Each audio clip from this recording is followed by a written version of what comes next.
Para los que entraron recién, yo hice una selección de los ejercicios porque mandaron un montón y va a ser medio imposible que los hagamos todos. Yo fui eligiendo algunos que me pareció que estaban buenos para repasar un poco.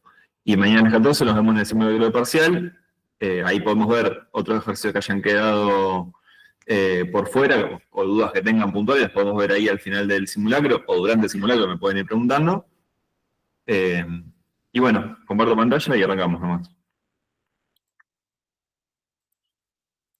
Les voy a pedir a los que tengan calculadora a mano que me vayan dictando los resultados, así lo podemos ir haciendo un poquito más rápido y llegamos a hacer más cantidad de ejercicios. Y bueno, cualquier duda que vaya surgiendo me van entrenando, no hay problema con eso. Bueno, vamos a empezar vamos a ir en orden del tema, ¿sí? Lo primero de todo, digamos, en lo que arranca el tema de fenómenos térmicos, es con esto que tiene que ver con el calor, es decir, ¿no? Cómo al aportarle calor a un elemento, que generalmente trabajamos con agua, modifica su temperatura o cambia su estado. Esa sería como la primera parte del tema.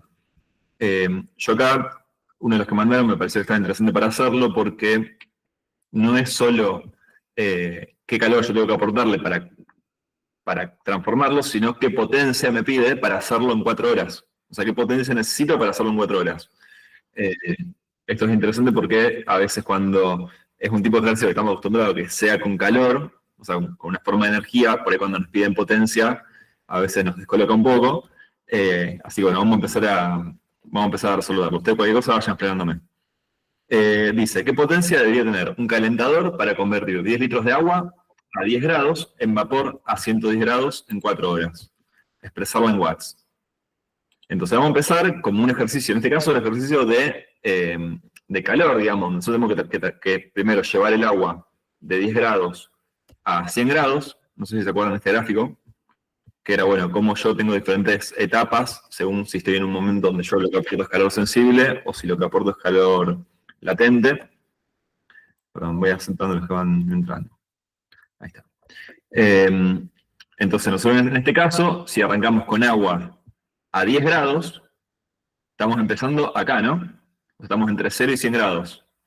En este caso, en este gráfico de Q3, es calor sensible. Yo tengo que llevar el agua primero de 10 grados a 100 grados. Una vez que llevo a 100 grados, transformarla en vapor.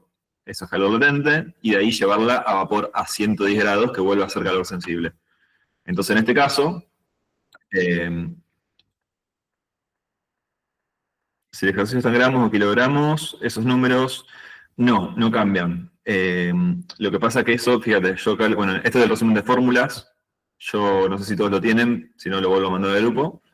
Fíjate que calor latente se puede expresar en calorías sobre gramo o kilocalorías sobre kilogramo. Entonces, si trabajamos con gramos, lo único que hacemos es, en lugar de trabajar con kilocalorías, trabajar con calorías. Y listo. En este caso, bueno, tendríamos, si nosotros tuviéramos que hacer el grafiquito ese, vamos a ver si lo podemos dibujar.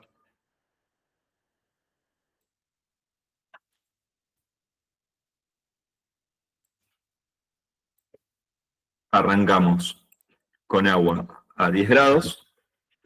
Acá arriba tendríamos, este es el gráfico que muchas veces lo piden, es temperatura en grados y calor en este caso vamos a trabajar en calorías. Igualmente yo no voy a dibujar el gráfico con las unidades y todo, es más que nada para que ustedes se den una idea de cómo sería.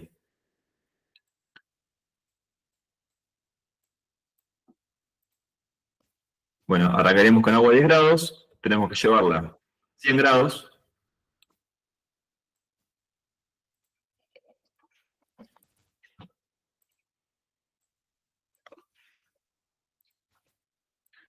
Ahí transformarla en vapor.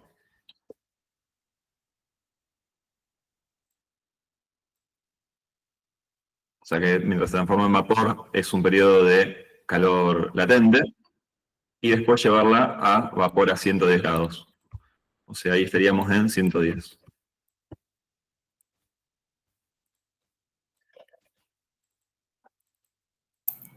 Disculpa, tengo una consulta. Sí, decime. ¿Las calorías son una unidad de energía? Sí. Ah, listo, gracias. Sí. Es una unidad de energía que generalmente, o sea, en realidad el calor es una forma de energía. Las calorías generalmente se usan para medir el calor, pero tranquilamente las calorías se pueden, digamos, de hecho las calorías se pueden pasar a joules, y el joule es la unidad más, como más general de energía, ¿no? Claro, y los watts son de potencia. Exacto. Que a su vez la potencia se puede expresar en kilocalorías sobre hora, que Claro, también es una unidad de potencia porque es energía sobre tiempo, en definitiva. Gracias. Nada. Entonces tendríamos Q1, Q2 y Q3.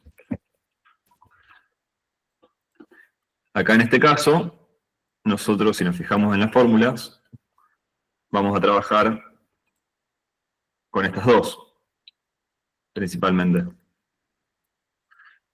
Los periodos que son calor sensible,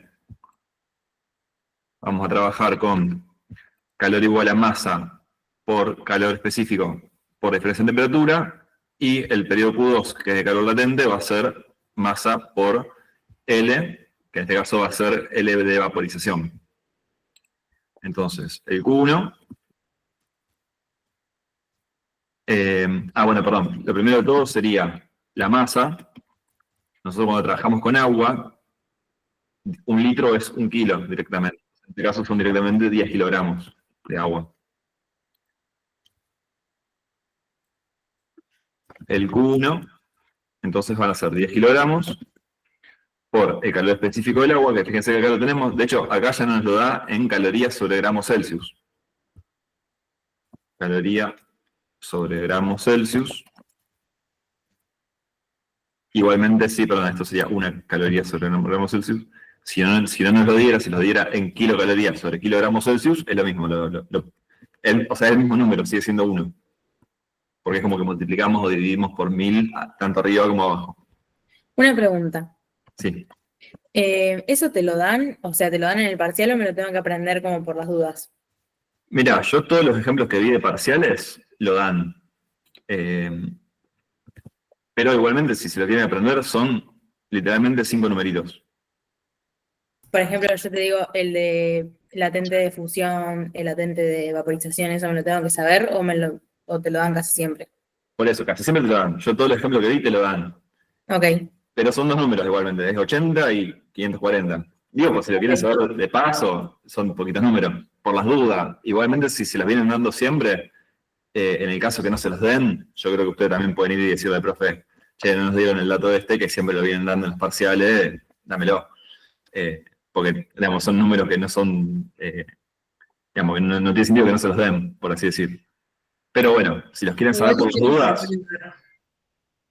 O sea, ¿Cómo? mientras haces ejercicios te lo aprendes, pero igual dijeron que lo dan. Bueno, listo, perfecto. Una pregunta. Sí. ¿En qué caso quedaría en kilocaloría? Eso, como les digo, es lo mismo, podés usar cualquiera de los dos. Depende con qué estás trabajando en el ejercicio. En este caso, como estamos trabajando, perdón, acá estamos trabajando en, yo se lo dije al revés. En este caso, estamos trabajando con kilogramos, esto lo tenemos que cambiar. Me confundí yo. Perdón, ahí está. Acá trabajamos con kilocalorías sobre kilogramos. Ah, listo. Eso lo que quise decir, lo escribí mal y lo dije mal, pero quise decir eso. Nosotros vamos a trabajar siempre con la unidad que nos dé el ejercicio. En este caso, como trabajamos con kilogramos, acá van a ser kilocalorías sobre kilogramos. Yo me confundí, no sé por qué pensé que el ejercicio estaba en gramos. Me confundí yo. Pero estaría, entonces el calor acá va a ir en kilocaloría, y acá vamos a trabajar con 1 kilocaloría sobre kilogramos Celsius. Profe, una pregunta. Eso sí es importante que sepan que es lo mismo. ¿Alguien estaba hablando? Sí, yo, perdón. Ah, se Una escucha un poquito bajo. ¿Sí? Pero decime. No, que en vez de cambiar que digamos, la unidad del calor específico, no se podría pasar los 10 kilos a gramos. Sí. Sería lo mismo. Es exactamente lo mismo. Perfecto. Lo Gracias. único importante es que las dos cosas sean en la misma unidad. Listo. Bueno, y temperatura siempre es final menos inicial de cada tramo. Eso es muy importante porque cuando la temperatura va bajando, les va a quedar negativo eso, que es lo que hace que les dé las calorías negativas. En este caso, como va subiendo, va a dar positivo. Entonces tendríamos, en este tramo, va de 10 a 100. Entonces tenemos 100 menos 10.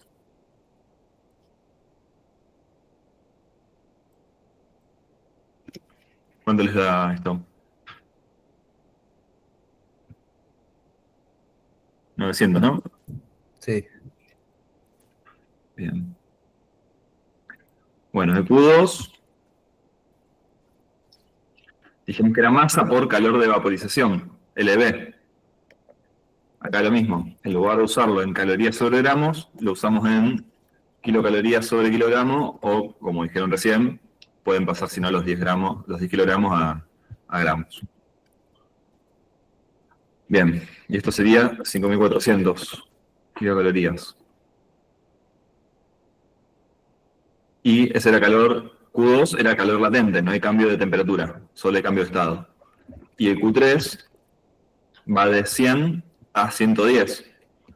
En este caso son 10 kilogramos por el calor, el calor específico del vapor, 0,48 kilocalorías sobre kilogramos Celsius, por 110 menos 100.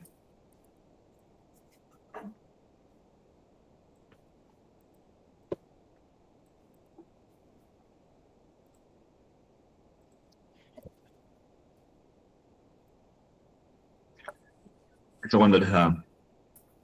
48 puede ser. Puede ser, sí. Suena medio poco igual, pero bueno, puede ser igual. Suele dar medio poquito el del vapor. Ah, está bien, porque son solo 10 grados que cambia. Está bien.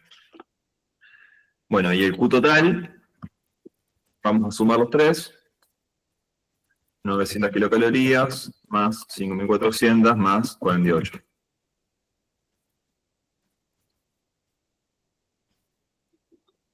6.348. Bien. Bueno, hasta acá una pregunta. Esto, digamos, hasta acá es un ejercicio convencional de cómo pasamos de agua a tantos grados o de hielo a tantos grados a vapor. La parte que por ahí la complica un poco este ejercicio es que nos pide qué potencia debería tener para hacerlo en 4 horas. Esto simplemente lo que hacemos cuando tenemos que trabajar entre potencia y energía, trabajamos con potencia igual a energía sobre tiempo. En este caso, la energía van a ser las 6.348 kilocalorías y lo vamos a hacer dividido las 4 horas para que nos dé en calorías, kilocalorías sobre hora y después se lo pasamos directamente a watts. Otra opción sería pasar las kilocalorías a joules y las horas a segundos, porque watts es joules sobre segundo. Entonces esa es otra opción. Cualquiera de las dos está bien. 1587 puede ser. Puede ser, sí.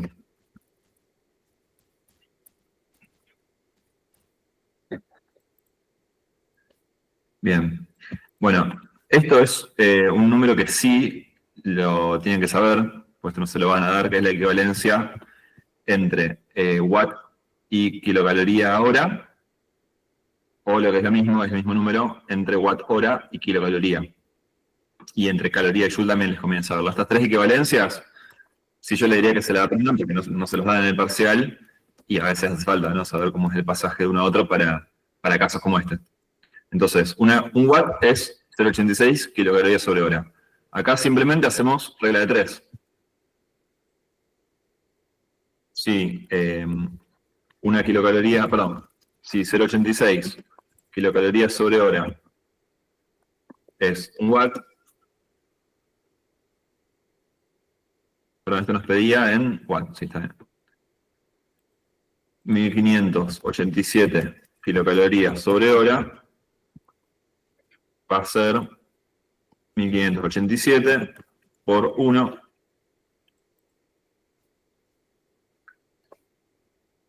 dividido 0,86.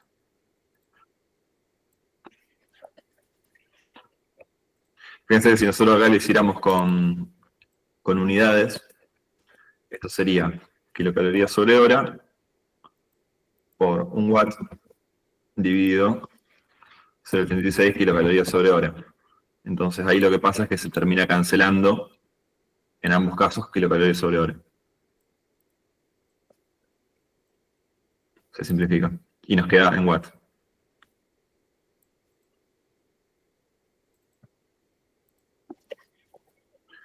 ¿Esto cuánto les da?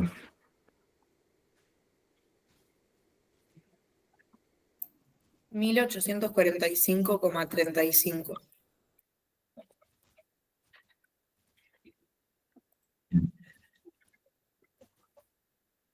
Bueno, en este caso no habla de rendimiento ni nada de eso, ¿no? Si tuviera rendimiento tendríamos que hacerlo dividido rendimiento para tener la potencia consumida. En este caso no, eso no está. ¿Alguna pregunta hasta acá, este ejercicio? Si no, seguimos con el próximo. No. En el caso que te pide el rendimiento, ¿cómo te das cuenta cuál es la potencia consumida y la entregada? Bueno, porque siempre esto yo me estoy refiriendo por las dudas a esto de acá, ¿no? El rendimiento es energía entregada sobre energía consumida o potencia entregada sobre potencia consumida. La entregada siempre es lo que vos necesitas que esté en forma de calor, en ese caso. O en forma de flujo, si estuviéramos hablando de potencia entregada en el caso de flujo de calor, ¿no? Es lo que uno está entregando al ambiente. O sea, en este caso, yo, para que el agua esa llegue a los 100 grados, se transforme en vapor y llegue a 110, yo tengo que entregarle esa cantidad de calor. Pero el consumo siempre va a ser mayor. Ese es el concepto. Entonces, porque los artefactos que hacen esas cosas no son ideales. Entonces, en esos casos, cuando vos despejás, en este caso estaríamos hablando de potencia entregada, o el calor que nos dio, digamos, las 6.348 kilocalorías sería calor o energía entregada también. O sea que siempre ese cálculo sería la energía entregada. Claro, sí. Sí, Okay, cuando sacamos calor sensible cada dente, siempre es entregado.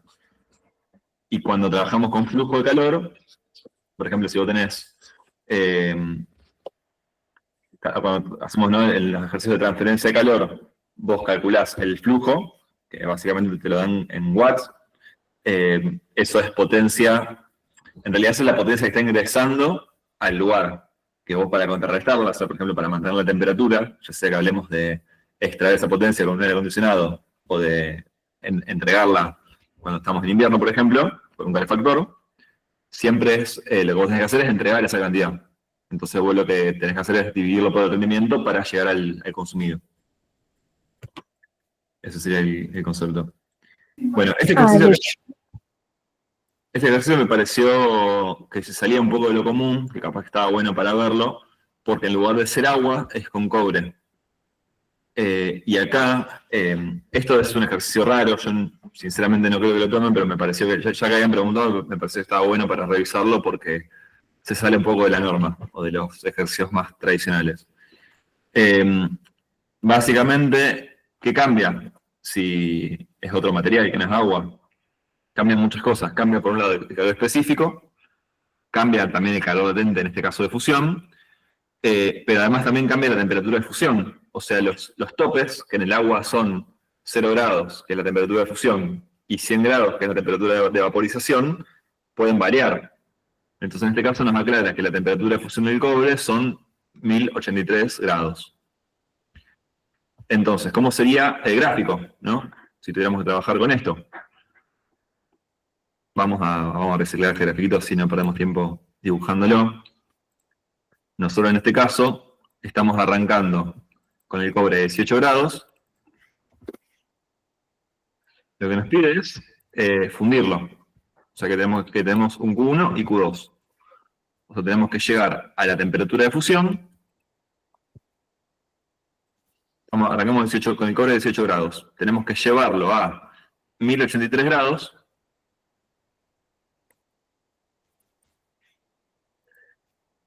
Y ahí iniciar el proceso de fundirlo. Entonces, sería similar, pero hay que tener en cuenta que cambia también la temperatura a la cual cambia. Entonces, acá tendríamos el Q1 para llevarlo hasta esa temperatura y el Q2 para hacer el proceso de fundirlo, o sea, de pasarlo de sólido a líquido. El Q1 tendríamos 800 gramos, que es la masa, por el calor específico, que acá es al revés ahora, nos lo da en kilocalorías sobre kilogramos Celsius, pero vamos a usar calorías sobre gramos Celsius. Entonces, 0,0923 caloría sobre gramo Celsius. Y la temperatura final de ese tramo es 1083. Entonces, 1083 menos 18.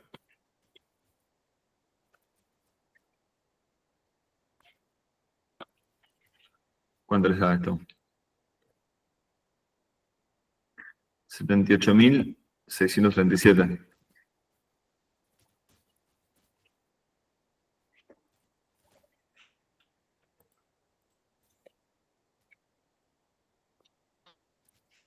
Bien. El Q2 son de nuevo los 800 gramos por 51,11 caloría sobre gramo. De nuevo acá hacemos ese pasaje. ¿Cuánto les da eso?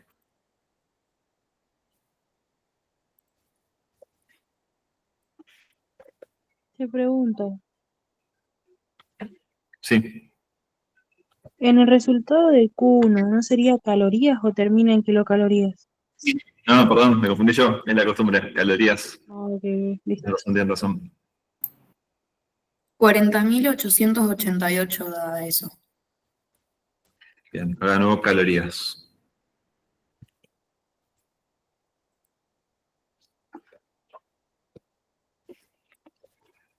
Bueno, acá tenemos que hacer la sumatoria. 78.637 más 40.888. Acá una opción hubiera sido, como decían antes, pasarlo a kilogramos, o sea, hacer 0,8 kilogramos. 119.525. 119.525 calorías. Bueno, y ahí terminaría el ejercicio. No sé si alguna pregunta hasta acá. No es complejo. Sí, por ahí les puede pasar que si nunca hicieron uno con algo que no sea agua, los agarran en el momento y por ahí les hace dudar un poco más. Yo tengo una pregunta con los ejercicios de este tipo cuando en vez de calentar el agua o el material que sea, le bajás la temperatura. Si vos haces calor, el sensible, al tener la temperatura, o sea, la variación de temperatura está en negativo, entonces te da en negativo, pero el calor latente no. El calor latente en realidad es negativo. O sea, lo que pasa es que es un detalle. Cuando vos tenés, por ejemplo, el calor de fusión del agua, o sea, para pasar de hielo a agua, es 80. Pero el Sí. calor de solidificación, para pasar de agua a hielo, es menos 80. Entonces, Claro, pero ellos te lo dan en positivo, entonces vos lo que haces es ponerlo en negativo. si te lo dan en positivo, te están dando otro valor. Porque ellos ahí lo que te deberían dar en el parcial, acá, por ejemplo, esto si fuera, supongamos que te dicen, no sé, algo súper raro, tenés cobre fundido y tenés que convertirlo en cobre sólido, Sí. esto en lugar de ser LF igual 51,11, ellos te deberían dar LS, L de solidificación, igual a menos 51,11. O si damos un caso más común, en el caso del agua, si fuera ese caso, acá en lugar de darte LB, te deberían dar LC, que es el calor de condensación, para pasar de vapor a agua. Y serían Ok. menos 540. Claro, claro. Igual en todo caso de que esté así o de no Lo tener pasas lo vos. pongo en negativo. Sí, lo pones en negativo, sí o sí. Sumo todos los números negativos, cosa que me quede también en todo en negativo. En negativo, exacto. Listo, gracias. Y ahí, si es un caso como ese, todos los Q tienen que dar negativos. O sea, Q1, Q2, Q3, los que tengas, te tienen que dar todo negativo, y cuando sumas todo tiene que Claro. ser. Porque dice uno me daban algunos negativos y otros positivos y no entendía qué hacer. después. Claro, era por eso, te faltaba el negativo en el calor de alguno de Claro. esos, de solidificación. Gracias. De nada. ¿Alguna otra pregunta de este tema? Así ya pasamos, si no, a dilatación. Bueno, igual repito, si les llega a quedar alguna duda o lo que sea, mañana en el simulacro se acercan y me preguntan. Bueno, acá este es uno de dilatación. Dice una baranda metálica. Este es uno bastante convencional en general. Una baranda metálica o sea, esto es algo que suelen tomar bastante así como está. Una baranda metálica está construida en caño de acero de 2 pulgadas de diámetro y 12 metros de largo. Y nos da acá el alfa del acero. Calcular la junta de dilatación mínima a dejar entre cada tramo si se estima una amplitud térmica de 45 grados. Esquematizar la disposición de 2 tramos adyacentes, acotando la junta de dilatación. Entonces, vamos acá. En este caso vamos a usar, siempre que trabajamos con juntas de dilatación, que es el caso más común que suelen tomar, vamos a usar la dilatación lineal.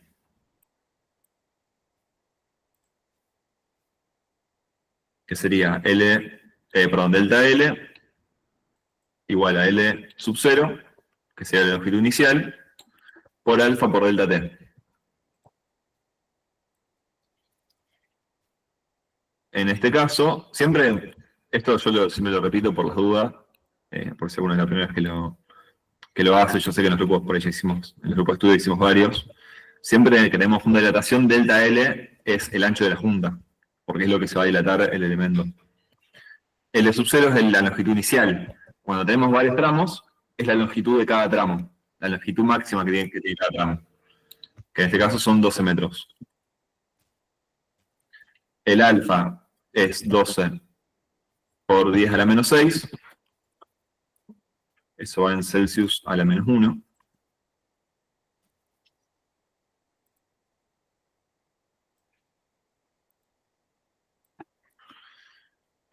Por la diferencia de temperatura, que en este caso es 45 grados. Tengan en cuenta, por las dos, para que estén atentos, que a veces no les da el alfa, a veces les da el coeficiente volumétrico, que es el beta, o el otro, que es el superficial, que es el gamma.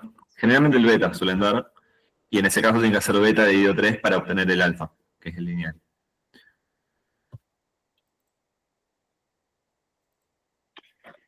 En este caso, siempre ustedes tienen que hacer temperatura final menos inicial, salvo cuando les dice, cuando ya les da la amplitud térmica o la variación total de temperatura. En ese caso, directamente usan ese número. ¿Cuándo les da esto?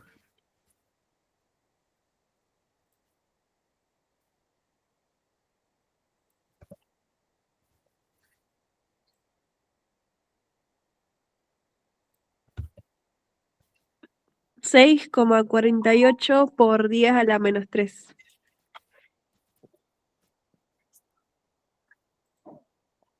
Bien, en este caso, siempre que les da por 10 a la menos 3 metros, es lo mismo que poner milímetros.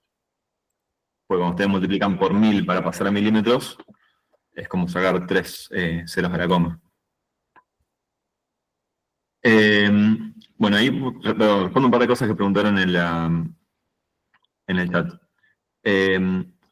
¿Por qué se pasa a caloría? No sé si eso quedó claro, pero bueno, siempre que el material lo trabajemos en calorías, eso, perdón, es del ejercicio anterior, yo porque recién lo veo el comentario.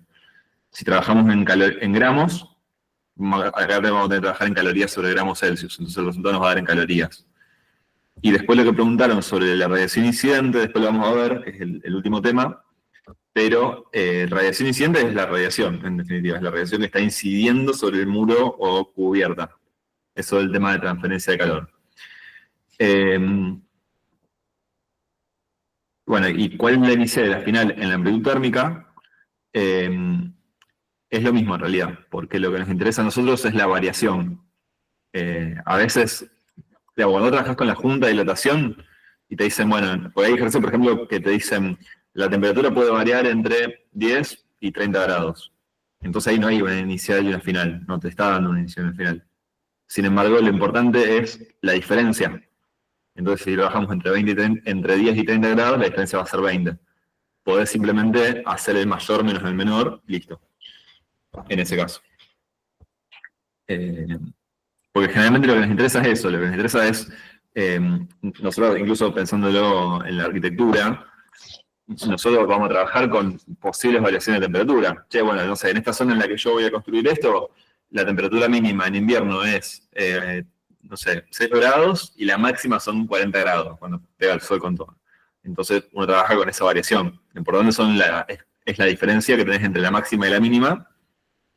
Pero bueno, si hubiera un caso concreto en el cual queremos saber cuánto es, sería la final de la inicial, solo se aclara que hay una final de la inicial. Si no, lo importante es la diferencia solamente. Bueno, ahí tenemos el punto A. Bueno, la esquematización sería, ¿no?, que tengamos el dibujito de los dos tramos. Y en todo caso habrá que acotar acá cuánto mide la junta. Eso, bueno, ustedes lo sabrán dibujar si les toca el caso. Claro, y el diámetro no se toma, entonces. ¿Cómo? El diámetro, No. entonces, no interesa. No Solo el interesa. largo. Exacto, Ok. solo el largo. Bueno, ese es el punto B. Dice, si se construyera un caño de 4 pulgadas de diámetro, la junta de dilatación a dejar en los extremos será mayor, menor o igual a la del caso A, justifique. Es la misma porque nosotros acá lo que estamos analizando es el largo de la baranda, que es en definitiva lo que va... Es la dimensión preponderante en la baranda, es decir, si la baranda se dilata en diámetro, porque obviamente cuanto más diámetro tenga la baranda, más se va a dilatar en diámetro. Pero no nos afecta porque no va a hacer que la baranda colapse. En cambio, si vos tenés un tramo al lado del otro y eso se dilata, va a colapsar la baranda, puede romperse directamente. O puede dañarse. Esa sería entiendo yo, que sería la justificación o la argumentación. Digamos, como la junta está puesta a lo largo, entre tramos longitudinales de baranda, lo que nos interesa es la dilatación lineal a lo largo de la baranda, o sea, longitudinal. Pero bueno, eso terminaría ahí en realidad. No sé si hay alguna otra pregunta con esto. No, claro, también podríamos decir que como el diámetro son pulgadas, o sea, es mucho menor a comparación de los 12 metros. También. Sí, yo creo que esos dos argumentos son válidos. Bueno, me pidieron que lo repita. Digamos, yo creo que eso también, digamos, la longitud de largo es mucho mayor al diámetro, con lo cual también es mucho mayor la variación. Pero además de eso, la junta, o sea, lo que uno hace es poner la junta entre tramos de baranda que están puestos a lo largo, digamos, en el sentido de los 12 metros. Entonces lo que nos interesa va a ser cuánto se dilata a lo largo de los 12 metros. Porque incluso uno podría decir, che, bueno, la altura de la baranda no porque puede ser una baranda, no sé, que está construida y tiene 1 metro de altura, por ejemplo. En este caso no, porque nos dice que es un caño. Pero si hubiera un caso donde una baranda que es sólida de 1 metro de altura por 12 metros de largo, aún así, si se dilata en altura no nos cambia, porque en todo caso medirá en lugar de 1 metro, medirá 1 metro 0,3, o lo que sea. 0,03, pero a lo largo, como están puestos los tramos uno al lado del otro, a lo largo, al dilatarse van a chocar entre ellos. Después yo agarré otro ejercicio que, bueno, es también fácil, o sea, es muy rápido de resolver, pero es como un poco a la inversa. Dice, ¿cuál será el coeficiente de dilatación lineal del material de un alambre, sabiendo que su longitud se modificó de 160 metros a 159,82 metros, cuando la temperatura varió de 95 a 20 grados? Entonces, ¿cómo haríamos en este caso? Lo primero es que el delta L, nosotros siempre en la fórmula esto no lo trabajamos. Acá, digamos, estamos trabajando también con dilatación lineal. De hecho, lo dice acá, está escrito. ¿Te puedo preguntar algo del tema pasado? O sea, el Sí. tema que pasamos recién. Sí. Viste que nosotros usamos el lineal, el superficial y la volumétrica. Sí. ¿En qué ejemplo, o sea, no me darías un ejemplo de en qué caso se usaría la superficial y la volumétrica? Porque había visto un caso de losas y vos habías dicho que agarremos el lado más largo para sacar la dilatación. Claro, porque en las losas, cuando te pide la junta, es el mismo caso que este. La junta, lo que a vos te interesa es la longitud de la junta, o sea, el ancho, en este caso, pero es una dimensión. Entonces, lo importante es cuánto se dilata la losa linealmente. Usted lo que tiene que pensar siempre es qué es lo que nos interesa, qué tipo de dilatación. O sea, todo material, por más que sea minúsculo, incluso un papel, va a tener una cierta cantidad de dilatación, incluso en su espesor. Lo que pasa es que es ínfima y no te va a hacer la diferencia. Si la losa se dilata en altura, tampoco te va a cambiar. ¿En qué caso sí te podría interesar? No se me ocurre ahora un ejercicio. Yo creo que hay uno en el apunte, me parece que habla de un anillo, me parece, y te pregunta cuánto se agranda el agujero del medio del anillo. En ese caso, creo que en superficie, no me acuerdo si lo pide en superficie, ese es el tema. Si lo pide en superficie, ahí sucede la superficial. Pero hay que ver cómo lo pide, porque si te pide en diámetro, en ese caso sigue siendo lineal, porque el diámetro es algo lineal. Profe, Sí, lo pedía en diámetro lineal. Entonces, no, ahí sigue siendo lineal.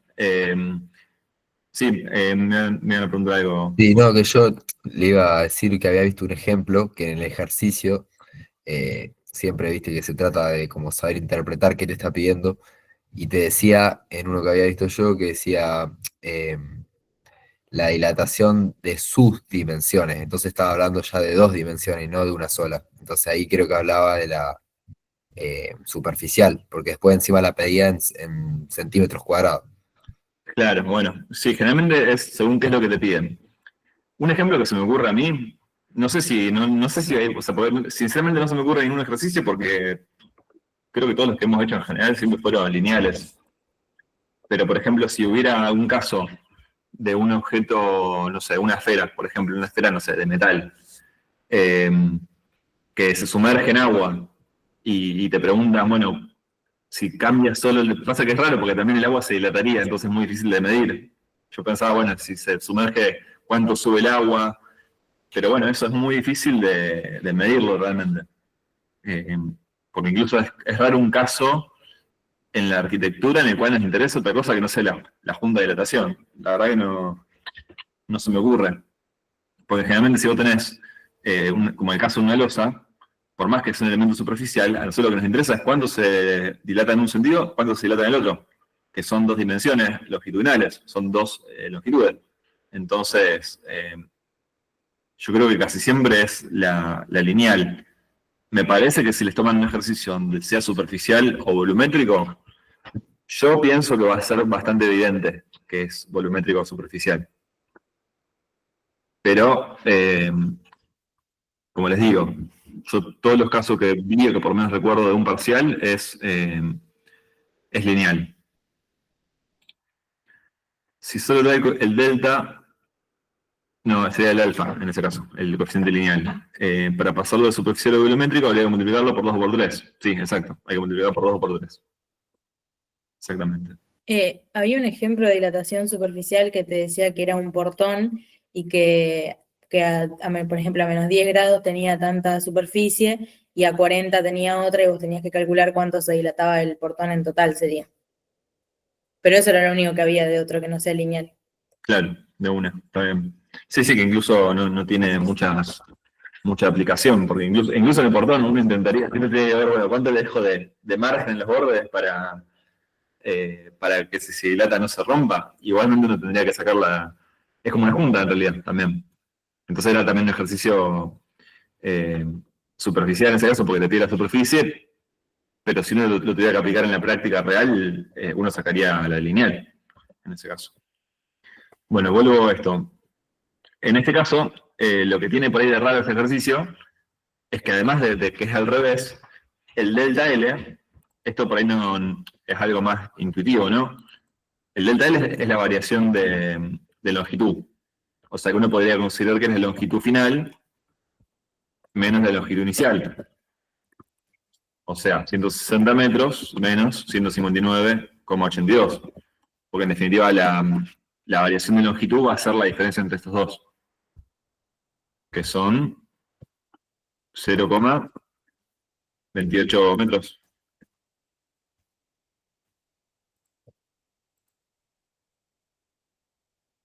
¿Está bien, no? No, perdón, 18.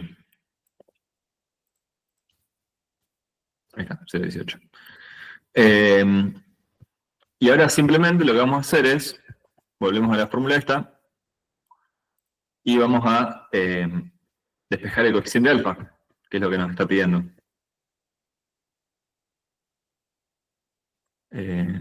Siempre me mata cuando tenemos que hacer un coeficiente así, tengo que dibujarlo. A ver, ahí está. Alfa, fíjense, de acá L sub 0 y delta T pasaría dividiendo. Entonces, nos va a quedar delta L sobre L sub 0 por delta T. Perdón, acá en vez de delta T vamos a poner la temperatura final menos la inicial.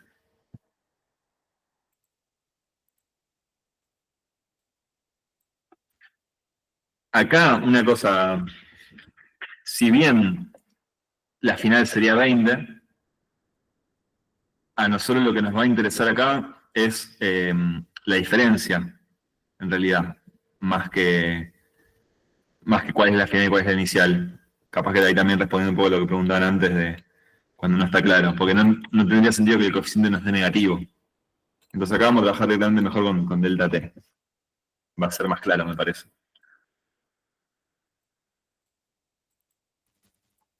Entonces ahí nos quedaría, delta L era 0,18 metros, dividido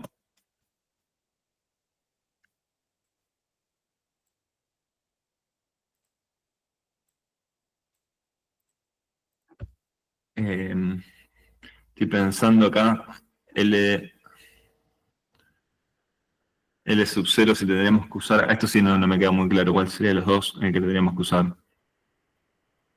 ¿No sería de 160? Y uno diría que ese es el inicial. Claro. Sí, supongo que sí. Pasa que me confunde un poco que... Pero sí, calculo que sí. La verdad que no me queda claro en este caso, porque a su vez, si bien ese es el inicial, nosotros ahí tendríamos que usar 20 grados menos 95. Bueno, pero si yo trabajaría con el 160 ahí, me parece que es más coherente. Y acá sería 75 grados.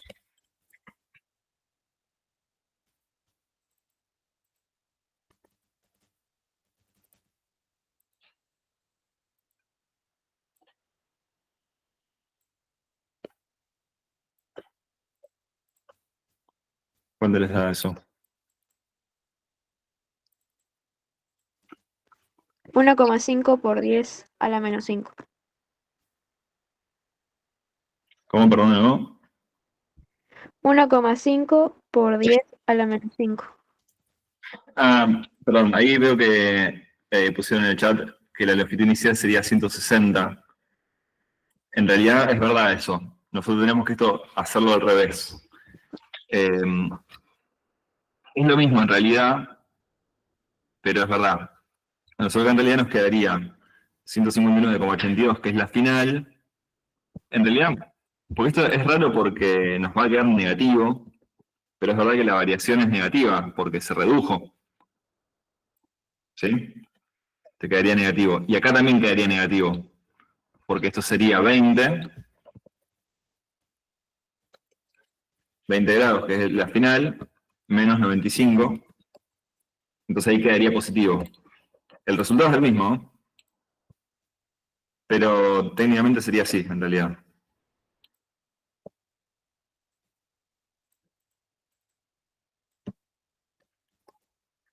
Y va a dar lo mismo, o debería dar lo mismo. Acá quedaría negativo. Y acá les va a quedar, se les va a quedar menos 0,18 sobre 160 por menos 75. Y debería dar lo mismo. Esto me dijiste por 10 a la menos Menos 5. menos 5. Te pregunto, Sí. delta L siempre va a ser longitud final menos longitud inicial. En realidad, eso habría que revisarlo bien en el apunte, a ver cómo está explicado. Eh, Técnicamente sí, en realidad nosotros lo que nos interesa siempre como delta L y como delta T es la variación.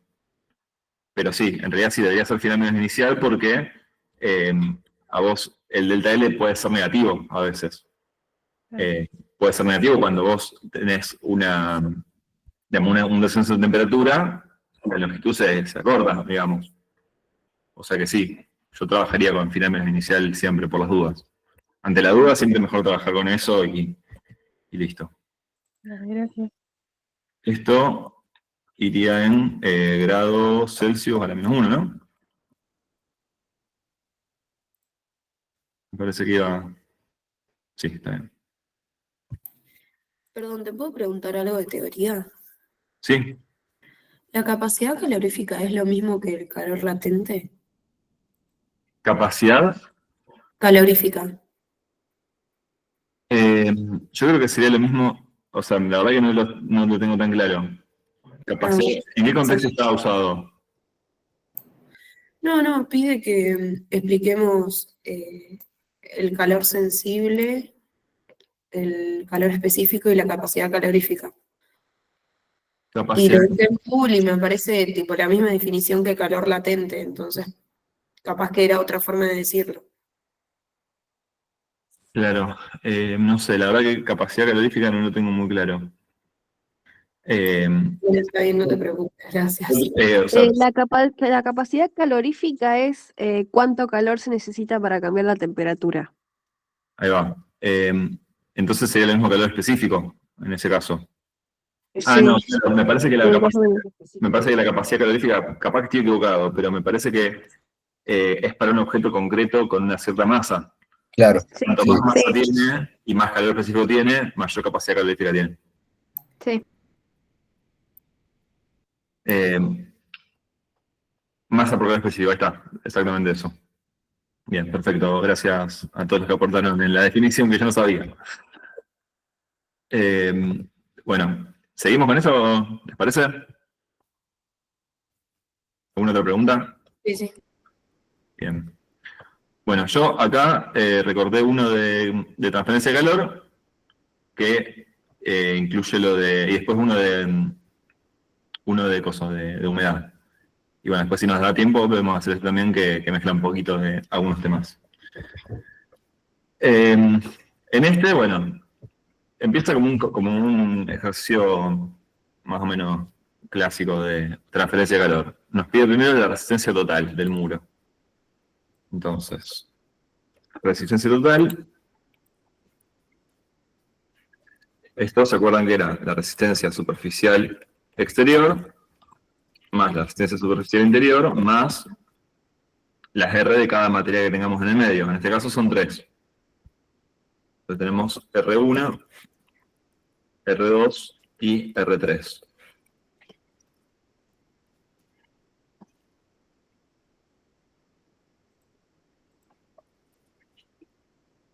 La resistencia superficial exterior es 0,04 metros cuadrados Kelvin sobre watt. La interior, siempre que trabajemos con un muro, va a ser un flujo horizontal, más allá del centro si sale, ¿no? Entonces va a ser 0,13. 0,13 metros cuadrados Kelvin sobre watt. Bueno, el R1, vamos a empezar de afuera hacia adentro. Madera, sí está bien, este es el exterior. Madera nogal tiene un espesor de 2 centímetros. Entonces es 0,02 metros sobre 0,27 watt sobre metro Kelvin.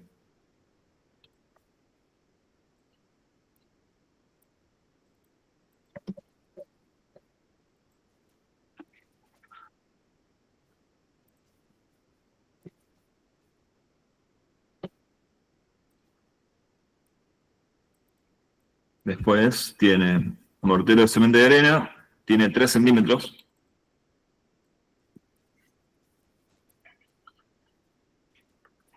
Sobre 1,30.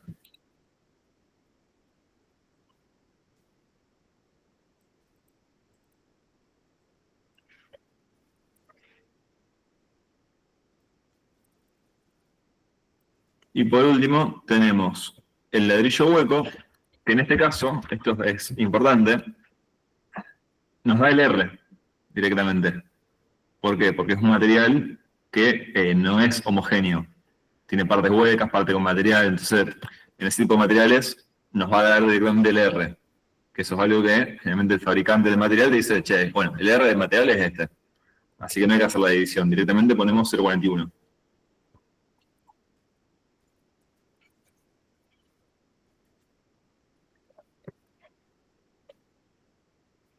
¿Eso cuánto les da? 0,67.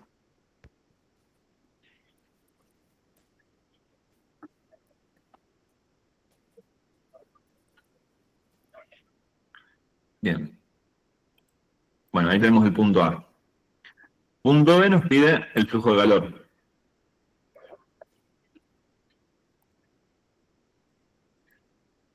En este caso, fíjense que si bien no nos dice si es de noche o no, no nos da ningún tipo de radiación.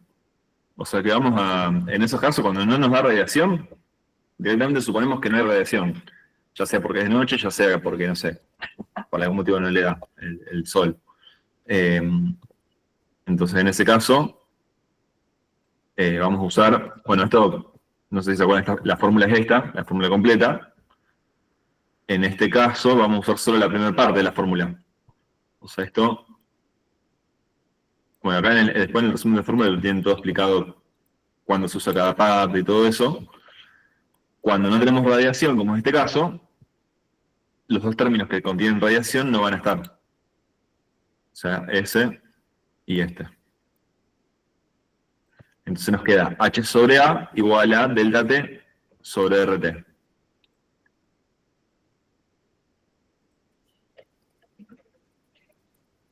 H sobre A, bueno, delta T es temperatura exterior menos interior. Exterior son 3 grados, menos interior 22 grados. El paréntesis en la fórmula en realidad no va, pero en la calculadora lo tienen que poner para que no les tome mal la división en términos. Pero en la fórmula no hace falta ponerlo. Y esto va dividido los 0,67 que nos dio acá.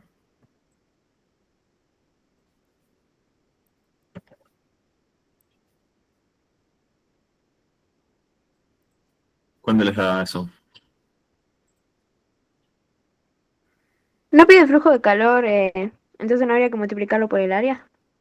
Sí. Yo simplemente lo estoy haciendo en los pasos. Lo pueden hacer todos juntos si quieren. Bueno, menos 28,36 o 35,8.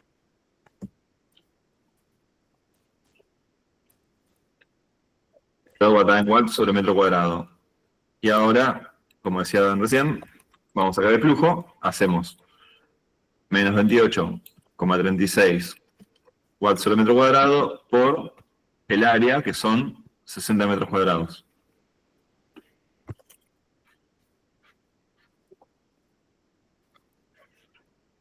Perdón, responde lo que preguntaron ahí.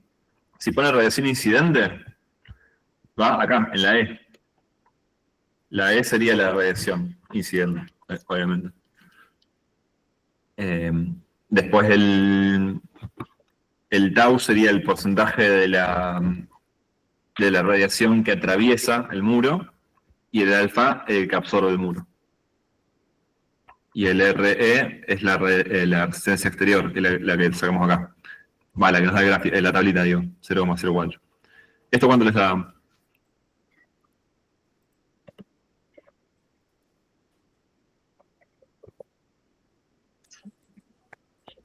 Menos 1701,6.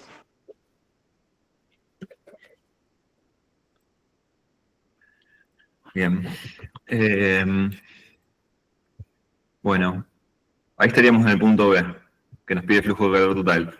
Esto es una aclaración. Si el ejercicio dijera flujo de calor por unidad de área, ahí es este el resultado, watts sobre metro cuadrado. Cuando dice flujo de calor total, o flujo simplemente, suponemos que es el flujo se refiere a H, o sea que es directamente el total, ya multiplicado por el área. Vamos a la parte de, si lo dejamos en negativo. El flujo de calor en este caso es negativo, porque la temperatura exterior es menor a la interior, y no hay radiación que compense eso, por lo tanto, da negativo. O sea, es calor que está saliendo del ambiente a través del muro. Acá nos dice, considerando que el flujo obtenido corresponde al promedio de 6 horas en las que se calefacciona diariamente el local, calcular el consumo mensual de gas natural, acá nos da el calor de combustión de gas natural, que son 9.000 kilocalorías sobre metro cúbico, de una estufa a tiro balanceado cuyo rendimiento es del 60%. Bueno, en este caso, acá, por un lado nos va a pedir el... Perdón, voy respondiendo lo que mandan en el chat. Hay un ejercicio que indica radiación incidente, pero no pone ni la T ni el alfa. En ese caso no se usaría. Habría que ver el ejercicio. Lo que te puede estar dando es la cantidad que refleja, o sea, la reflectancia, creo que se llama, si no me equivoco. En el caso de un muro, como no hay nada que atraviese el muro, vos solo tenés una parte que absorbe y una parte que refleja. Entonces vos sabiendo lo que refleja, puede ser lo que absorbe. O sea, si refleja el 40%, significa que absorbe el 60%. A veces hay casos así, hay ejercicios que hacen eso. Lo pasaste al grupo. Bueno, no, yo fui pegando todo, así que ahora lo vemos, debe estar por acá. Ahora lo revisamos. Vamos a terminar este y pasamos a eso. Bueno, vamos a ir a poco con esto. Primero nos dice que esto hay varias formas de hacerlo, digamos. Hay varios pasos que lo pueden hacer. Lo pasaste recién. Bueno, ahora tenemos esto y lo vemos. Hay varios pasos que se pueden hacer en cualquier orden, en realidad. Siempre el resultado va a ser el mismo. Un paso es, acá nos está pidiendo el consumo mensual, o sea que estamos hablando de energía. Y lo que nos da a nosotros en watts está en potencia. O sea, eso es una primera cosa que hay que hacer. Habría que multiplicar la potencia por el tiempo para obtener la energía que necesitamos. Por otro lado, hay que aplicar el rendimiento. Por otro lado, habría que pasarlo a kilocalorías. Y por otro lado, habría que ver, bueno, cuánto gas tenemos que usar para poder llegar a esa cantidad de calor que necesitamos. Lo primero que podemos hacer, por ejemplo, sería ver cuál es la potencia que va a consumir eso, ¿no? ¿Qué potencia vamos a consumir? Una aclaración es que si bien el flujo nos da negativo, nosotros la potencia que necesitamos entregar va a ser positiva, porque la idea es compensar esa pérdida de calor. Entonces acá podríamos arrancar diciendo que la potencia entregada tiene que ser 1701,6 watts. Entonces, si eso es así, la potencia consumida va a ser 1701,6 watts dividido el rendimiento. El rendimiento era 60%. O sea, 0,60 podemos poner directamente.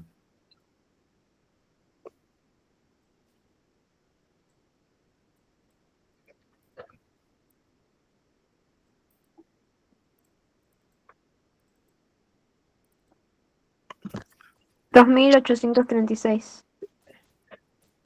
Bien, buenísimo. Esto, para mí lo siguiente que tenemos que hacer es pasarlo a kilocalorías sobre hora. ¿Por qué? Porque nosotros acá vamos a necesitar tener las kilocalorías. Entonces me parece que lo más conveniente, para simplificar, el orden es lo mismo, pero lo más conveniente para mí ahora sería pasarlo a kilocalorías. En este caso, nosotros lo que tendríamos que hacer, fíjense, bueno, podemos hacer directamente regla de 3 o podemos tomar esto. un watt es 0,86 kilocalorías sobre hora. Entonces, acá podemos multiplicarlo por 0,86 kilocalorías sobre hora. Esto pueden hacer regla de 3 o lo pueden hacer de esta forma, es exactamente lo mismo. O sea, esto es como que lo multiplican por algo que sea equivalente arriba y abajo. Abajo, fíjense, un watt vale lo mismo que 0,86 kilocalorías sobre hora. O sea, esto es como multiplicar por 1. Pero al hacerlo así, simplificamos watt con watt. Esta es otra forma de hacer el pasaje de unidades. Que es lo mismo que la regla de 3. O sea, les queda 1836 por 0,86 dividido 1. ¿Cuánto les da eso?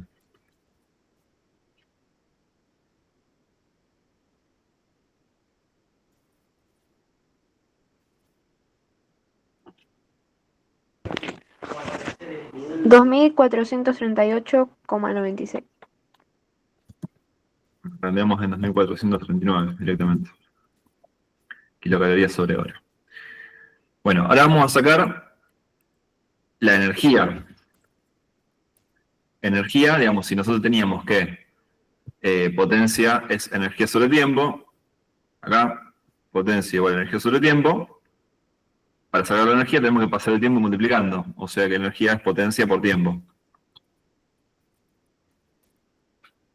Acá tenemos 2439 kilocalorías sobre hora por, tenemos 6 horas por 30, porque nos pide consumo mensual. O sea, básicamente lo que dice es el calefactor, lo que sea que se usa, funciona 6 horas por día durante un mes. ¿Cuánto consume en ese mes? Entonces acá es por 6 horas por 30. Acá hora se cancela con horas, nos va a quedar en kilocaloría.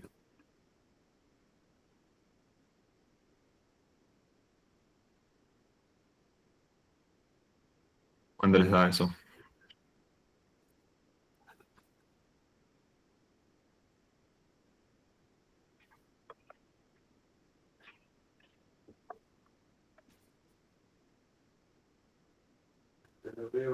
$439.020.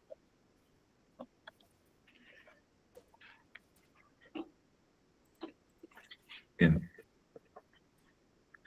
Bueno, y por último tenemos que sacar la cantidad de gas natural. En este caso, esto para los combustibles siempre depende del combustible en qué unidad se mide.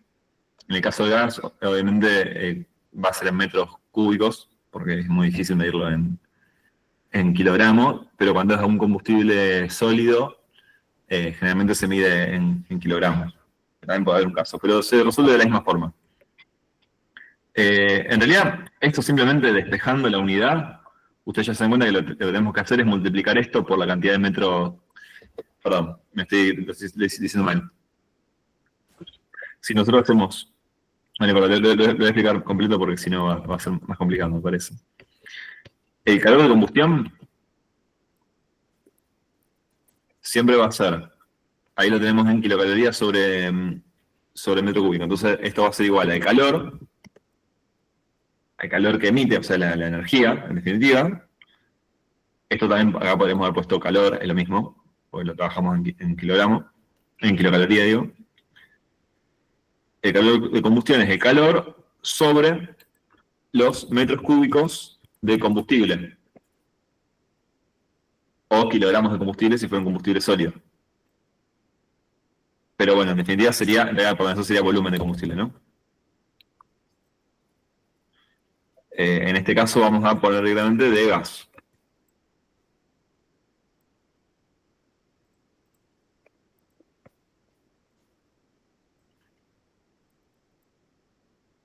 Entonces, si tenemos que sacar el volumen de gas que tenemos, ¿cómo lo despejamos? Esto pasa multiplicando y el calor de combustión pasa dividiendo. Entonces acá nos quedaría igual a calor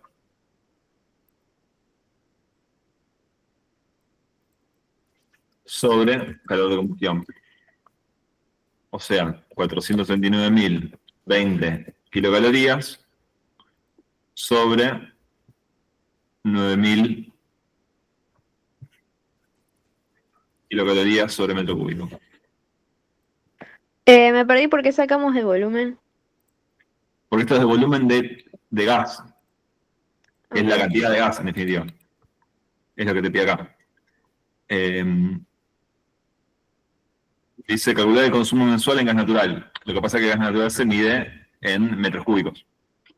Por eso es el Ah, volumen. Básicamente es la cantidad de combustible, no importa si es, en este caso es volumen, porque se mide en metros cúbicos.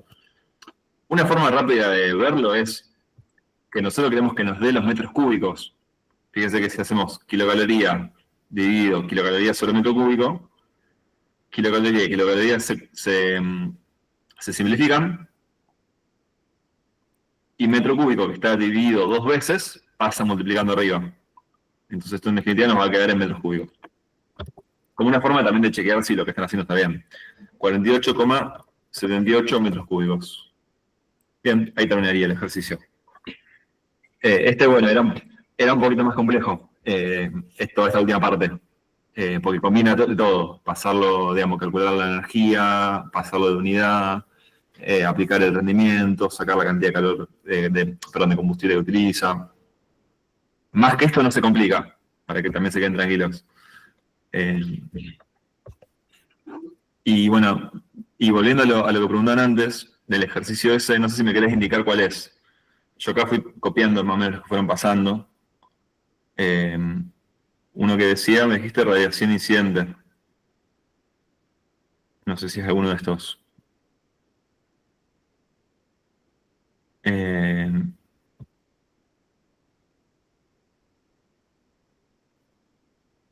No lo veo. No sé. Perdón, me dijiste. Me he olvidado, dijiste que lo pasaste recién. Ahí lo miro.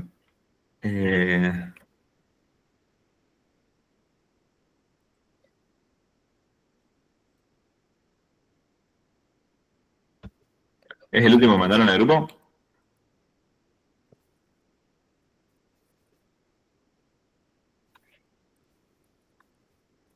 ¿Este será? Sí, radiación incidente. Ahí pasamos a humedad. Es lo que sigue.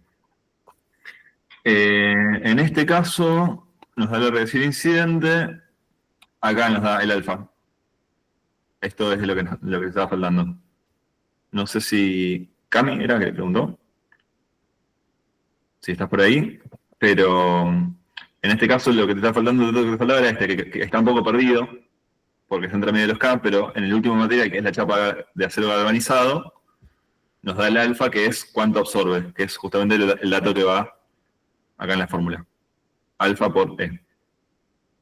Bueno, vamos a pasar a humedad, así llegamos a hacer un poquito de eso.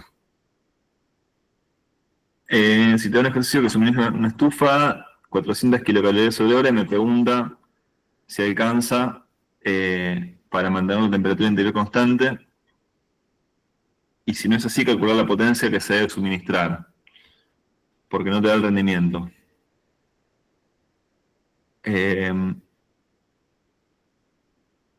No, vos ahí tenés que... lo que te dice es, si te dice que suministra, o sea, si te dice que la estufa suministra 400 kilocalorías sobre hora, significa que esa es la potencia que ya está entregando. Así que no hace falta sacar no hace falta rendimiento.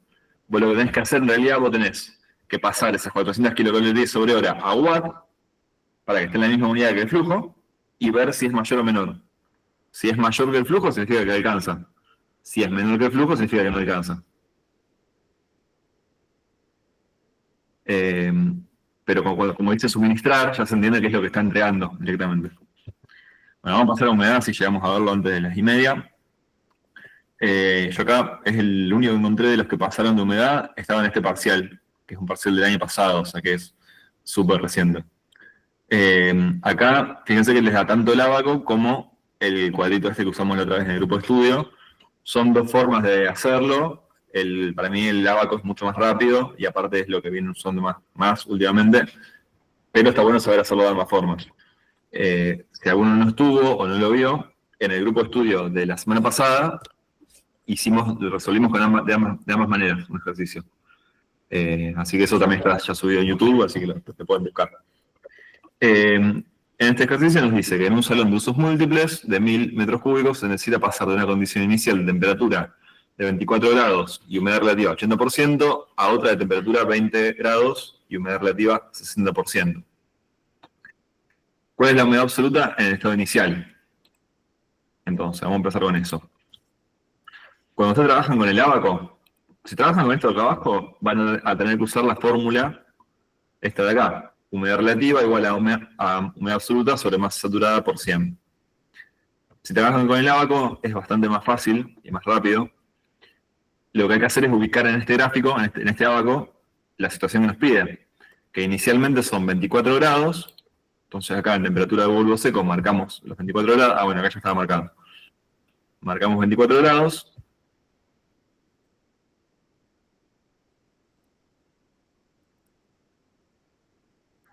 Y humedad relativa 80%.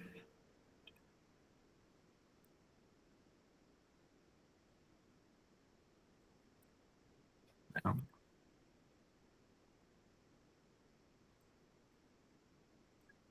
Ahí está. Y el 80%, bueno, acá también estaba marcado en el parcial este, pero sería acá, ¿no? Donde chocan la curva. Las curvas son la humedad relativa, donde choca la curva del 80% con la temperatura que son 24 grados. Ahí simplemente venimos por acá y nos da 18 gramos sobre metro cúbico, que va a ser la humedad absoluta. Entonces, humedad absoluta, que se llama M, o creo que en uno de los trabajos prácticos le llamaban HA, eso bueno, como ustedes lo vengan usando, son 18 gramos sobre metro cúbico. Eso sería el punto A. El punto B, el calor de vapor de agua, qué cantidad, perdón, de vapor de agua se debería agregar o extraer al salón para lograr las condiciones requeridas. Entonces, acá, de alguna manera, estamos trabajando con la situación inicial y tenemos que trabajar ahora con la situación final. Tenemos que ver en la situación final qué cantidad de vapor de agua tenemos, que en definitiva no es otra cosa que la humedad absoluta. En la situación final tenemos temperatura 20 grados,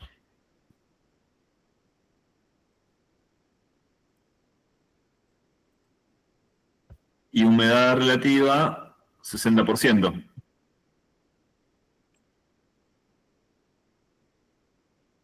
Y ahí donde cortan ambos, venimos para acá y nos da más o menos 11.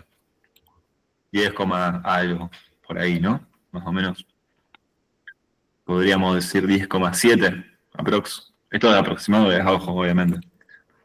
Más o menos 10,7. 10,7, 11, no va a estar mal. Si se lo marcan en el abaco, no va a estar mal. Y lo que tenemos que hacer es ver qué cantidad de vapor de agua tenemos que agregar o extraer. En este caso, si tenemos que pasar de 18 a 10,7, tenemos que extraer. ¿Qué cantidad sería? Cantidad a extraer. Hacemos la diferencia. 18 menos 10,7.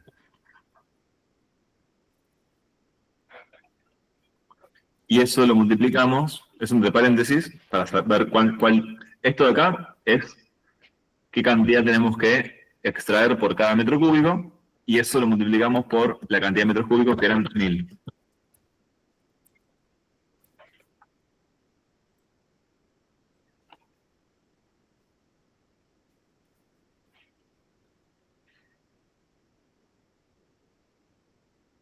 ¿Cuánto les da eso?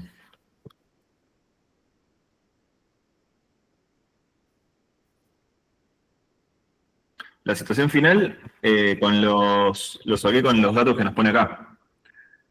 Dice que pasa en la condición inicial de temperatura 24 y humedad relativa 80%, otra de temperatura 20 y 60. Entonces acá marcamos en la temperatura de bulbo seco, marcamos la cantidad de grados, que son 20 grados, cortamos con la curva de humedad relativa 60%, y de acá nos venimos por acá y nos da 10, algo, casi 11. Yo dije 10,7, puede ser 10,8, puede ser 11. Acá marcaron 11. O sea que directamente pueden usar 11 si quieren. Eso como les parezca mejor. 7.300. Esperamos. Y ahí termina. Lo que es humedad, generalmente, el tipo de ejercicio más común es este que hicimos acá. Te da una situación inicial, te da una situación final, cada una de las dos tiene una cierta cantidad de humedad, de temperatura y una cierta cantidad de humedad relativa, y lo que tienen que sacar es la humedad absoluta en cada una, y compararlos. Y en base a eso ver cuánto hay que extraer o agregar de vapor de agua. Ese es el ejercicio más común de todos. Y después otra cosa que suelen pedir a veces es, por ejemplo, el punto de rocío. El punto de rocío es a qué temperatura esa situación generaría que se condense el agua. Por ejemplo, si tuviéramos la situación inicial, trabajemos solo con lo rojo. En esta situación inicial, ¿cuál sería el punto de rocío? Tendríamos que seguir esta línea horizontalmente. ¿Por qué? Porque lo que hacemos es mantener la cantidad de humedad absoluta que hay. O sea, la cantidad de vapor de agua que hay en el ambiente se mantiene. Pero venimos hasta llegar al 100% de humedad relativa, que es cuando se va a condensar. Y ahí, si bajamos, nos daría la temperatura de rocío, que es aproximadamente 20,5 grados. Y para la estación final, si esto lo trajéramos por acá y bajamos, nos va a dar aproximadamente 12 grados. Estos son los tipos de situaciones más comunes. Si ustedes tienen a disposición el ábaco para, digamos, yo no sé si eso, yo creo que se los van a dar, por lo menos todos los parciales del año pasado, y creo que el otro también, en dos les daba el ábaco, aparte si lo vienen usando, se los tienen que dar. El ábaco es bastante fácil si ustedes lo saben interpretar.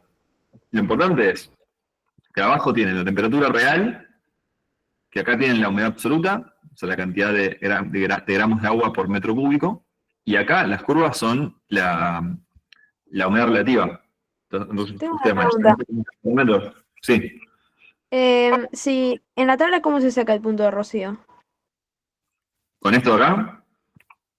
Sí, Bueno, ahí es un poco más complejo. sí. Para hacer eso, vos lo que tenés que hacer es,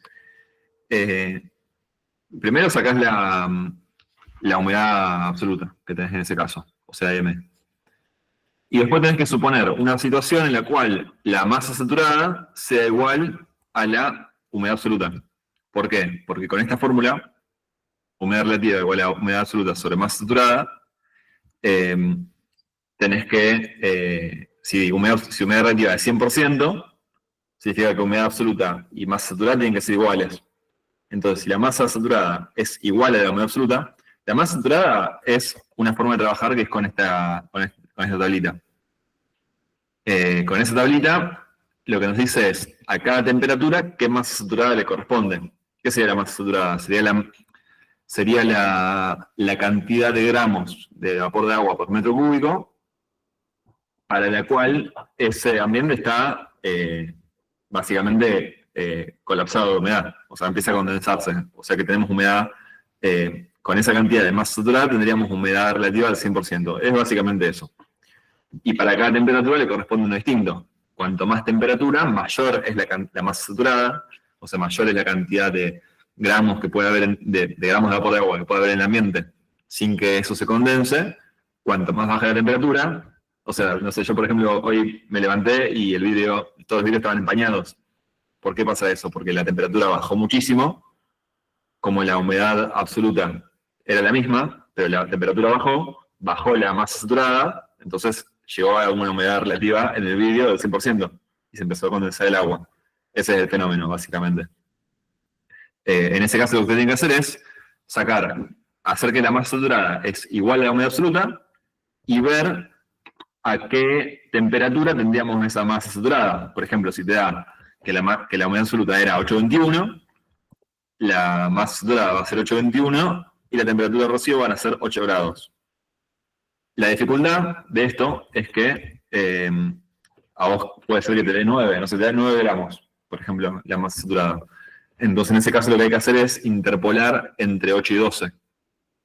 Eso también, los que no hayan estado la semana pasada, yo porque ahora no vamos a llegar a verlo, pero nosotros la semana pasada, eso está también subido en YouTube, vimos cómo es la interpolación. También lo pueden buscar y hay 1.000.000 de lugares que explican cómo interpolar. Es básicamente encontrar una unidad, es un valor que está entre medio de otros dos. Es básicamente eso. Yo porque así aprovechamos ahora que nos quedan 5 minutos para seguir viendo consultas. Igualmente ya les digo, con el abaco es mucho más fácil y mucho más simple. Repito el punto de rocío.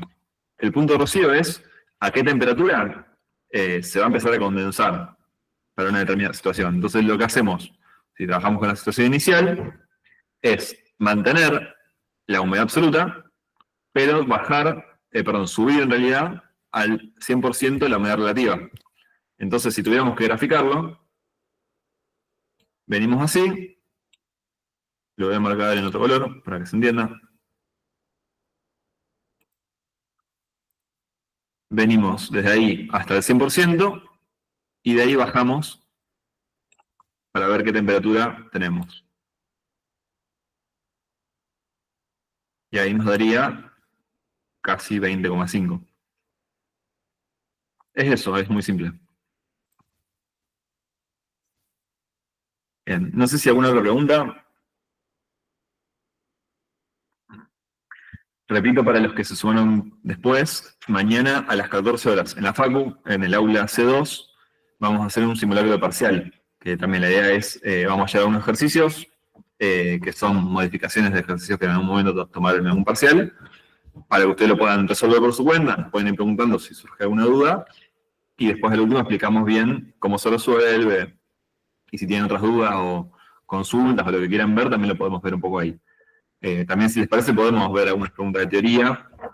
Yo, sinceramente, la teoría es lo que menos claro tengo, porque generalmente lo que hacemos en el grupo de estudio es por ahí repasar más los ejercicios. La teoría, generalmente, como está en los apuntes, lo mejor es ir al apunte y estudiarlo, porque en realidad hay muchas preguntas que pueden tomar. Pero bueno, por ahí podemos ver si ustedes tienen unas preguntas de otros años, pueden llevarlas y las repasamos, o vemos un poco entre todos cómo hacerlo. Se puede sacar el tiempo de rocío con una cuenta en vez del ábaco. Más que con una cuenta, con esta tabla de acá, que es lo que yo les explicaba recién. Pero es lo que yo les digo, es mucho más complejo. Siempre yo les diría que aprendan a usar bien el ábaco y vayan con eso. Pero bueno, no sé, bueno, acá hay un parcial del año pasado también. Bueno, acá, por ejemplo, preguntas de teoría posible, digo, pero también por si van a estar estudiando ahora. Siempre está bueno por ahí buscar parciales anteriores. También eso, si tienen parciales de otros años, mándenlos al grupo, así nosotros también los podemos compartir con el resto. Los podemos subir a un drive y que todo el mundo pueda usar para practicar, y también nosotros mañana podemos repasar sobre eso. Describir los 3 mecanismos de propagación del calor, que se producen entre 2 regiones del espacio que están a distinta temperatura. ¿En cuál de dichos mecanismos interviene la velocidad del aire? Bueno, cosas que son directamente de teoría, ¿no? Eso es cosas que tienen que estudiar sí o sí. Conducción, convección y radiación, que son las formas de propagación del calor, cómo funcionan. Acá dice describir las escalas termométricas usuales, indicar en qué se basan, qué unidades se utilizan en cada caso y las equivalencias que se establecen entre sí, que eso es lo de Celsius, Fahrenheit y Kelvin. También son cosas que por ahí es más de aprenderlo. Lo que está bueno es revisar parciales anteriores para ver más o menos qué toman y saber en qué hacer más foco por ahí.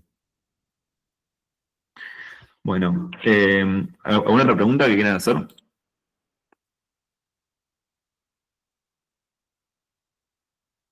Bueno, si no, mañana, como les digo, cualquier duda, si ahora se quedan estudiando, cualquier duda que les surja, o algún ejercicio en el SAIA o lo que sea, llévenlo mañana al simulacro, a las 2 en el C2, y lo repasamos ahí. Y bueno, hoy apenas pueda subo el video por si quieren repasar, o tienen un amigo que no lo haya visto, ya lo subimos. Y bueno, muchos éxitos estudiando. Dale. Dale, gracias, profe. Gracias. Nos vemos. Nos vemos. Chao, profe.